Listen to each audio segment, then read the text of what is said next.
বাংলাদেশে প্রথমবারের মতো সোহরাওয়ার্দী উদ্যানে জাতীয় সমাবেশের আয়োজন করতে যাচ্ছে বাংলাদেশ জামাত ইসলামী। 19 জুলাই শনিবার রাজধানীর সোহরাওয়ার্দী উদ্যানে প্রথমবারের মতো মহাসমাবেশ উপলক্ষে বড় প্রস্তুতি নিচ্ছে বাংলাদেশ জামাত ইসলামী। ঢাকাসহ সারা দেশের মহানগর, জেলা, উপজেলা, পাড়া, মহল্লায় চলছে প্রচারণা।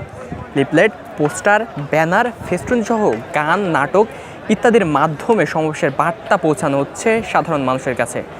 এই সমাবেশে কমপক্ষে 10 লাখ লোক সমাগমের টার্গেট নিয়েছে দলটি। দর্শক, স্বাধীনতার পর 1979 সালে রাজনৈতিক কার্যক্রম শুরু করার পর গত 45 বছরে সোহরাওয়ার্দী উদ্যানে এটি জামায়াতের প্রথম সমাবেশ। সমাবেশের কার্যক্রম ড্রোন টু ড্রোন ক্যামেরার মাধ্যমে ভিডিও ধারণ, এলইডি স্ক্রিন প্রদর্শন, ফেসবুক, ইউটিউব সহ সব সামাজিক মাধ্যমে লাইভ সম্প্রচার করা হবে। এই মুহূর্তে দেখতে পাচ্ছেন ঐতিহাসিক সোহরাওয়ার্দী উদ্যানে জামাত ইসলামের সর্বশেষ প্রস্তুতি কিন্তু চলছে। রাত পার হলেই আগামীকাল কিন্তু জামাতের জাতীয় সমাবেশ। দর্শক, জামাত ইসলামের সেক্রেটারি জেনারেল অধ্যাপক মিয়া গোলাম পরোয়ার জানান, জনস্বার্থে সড়ক ছেড়ে সোহরাওয়ার্দী উদ্যান বেছে নেওয়া হয়েছে। তিনি বলেন, শহীদদের রক্তস্নাত বাংলায় ইসলামের পতাকা উত্তোলন এবং ইসলামের ঐক্যের কাঙ্ক্ষিত পরিবেশ সবার চাওয়া পাওয়া।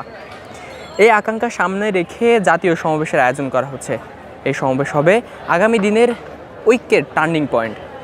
জামায়াত নেতা জানিয়েছেন, 7 দফা দাবি আদায়ের লক্ষ্যে সমাবেশ হতে যাচ্ছে এই ঐতিহাসিক সোহরাওয়ার্দী উদ্যানে।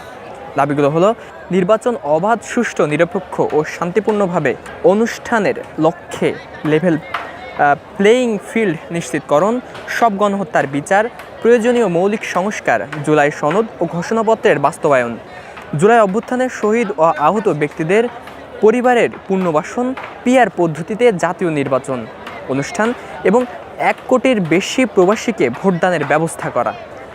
সমাবেশে বিএনপি, ইসলামী আন্দোলন, খেলাফত আন্দোলন, এনসিপি সহ ফ্যাসিবাদ বিরোধী আন্দোলন অংশ নেওয়ার সব দলের শীর্ষ নেতাদের আমন্ত্রণ জানানো হয়েছে।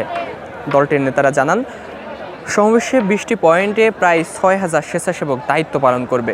তাদের আলাদা ড্রেস আপ থাকবে এবং ঢাকা এবং ঢাকার পার্শ্ববর্তী জেলা থেকে আসা লোকদের গাড়ি রাখার জন্য 15টি পার্কিং ব্যবস্থা করা হয়েছে। সোহরাওয়ার্দী উদ্যানের চারিদিকে 15টি মেডিকেল বুথ কিন্তু থাকবে। সোহরাওয়ার্দী উদ্যান পুরো জুড়ে 33টি এলইডি স্ক্রিনের মাধ্যমে এই জামাত ইসলামের যে জাতীয় সমাবেশ, সেই জাতীয় সমাবেশ কিন্তু সম্প্রচার করা হবে। তাছাড়া জামাত ইসলামের যে ফেসবুক এবং ইউটিউব পেজ রয়েছে, সেই পেজে তারা কিন্তু সরাসরি সম্প্রচার করবেন। এই মুহূর্তে দেখতে পাচ্ছেন ঐতিহাসিক সোহরাওয়ার্দী উদ্যানে জামাত ইসলামের জাতীয় সমাবেশের একদম শেষ মুহূর্তের প্রস্তুতি কিন্তু চলছে।